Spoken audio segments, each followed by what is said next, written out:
Hello hello hello.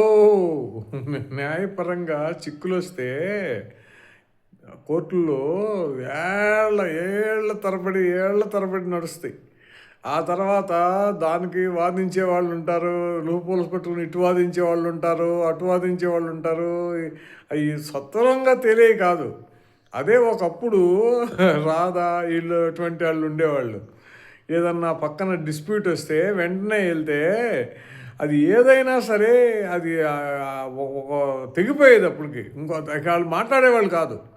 ఇప్పుడు కోర్టుల్లో ఇలా మామూలు కోర్టు నుంచి హైకోర్టు, హైకోర్టు నుంచి సుప్రీంకోర్టుకి వెళ్ళలేదు.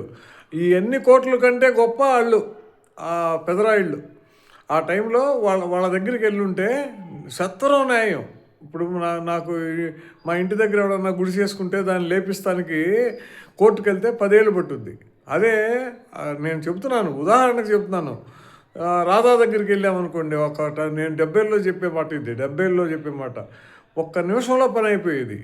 ఈ ఆడు భయపడేవాడు, ఈడు భయపడేవాడు, ఏం మాట్లాడుకునేవాళ్ళు కాదు. అలాంటి ఆ, రాజకీయ పరిణామాలు ఇప్పుడు ఉండవు. అవన్నీ ఒక సత్వర న్యాయం, అవన్నీ సత్వర న్యాయం. ఇప్పుడు ఏ కోర్టుకు వెళ్ళినా సరే విడాకుల కోసం కోర్టుకు వెళ్ళినా 2-3 ఏళ్ళు కావాలి. విడాకుల కోసం కోర్టుకు వెళ్తే 2-3 ఏళ్ళు కావాలి. అలాగే ఇన్ని రకాలుగా ఇక ఒక చిన్న రెండు రెండు అడుగులు జాగా కోసం ఫైట్ చేస్తే 13 ఏళ్ళు 15 ఏళ్ళు పట్టుద్ది. ఇక ఈ లోపల ఎన్ని ఆ 2 అడుగులు జాగాకి వచ్చే జాగాకి అయ్యే ఖర్చు కంటే ఎక్కువ అవుద్ది. గెలిచినాడికి ఎక్కువ అవుద్ది, ఓడిపోయినాడికి ఎక్కువైపోద్ది. ఇక ఇంతకంటే మనం ఏం ఆశించలేము. ఈ ఈ మామూలే ఇదంతా, సామాన్యుడి సనుగుడే. ఏం ఆశించలేము.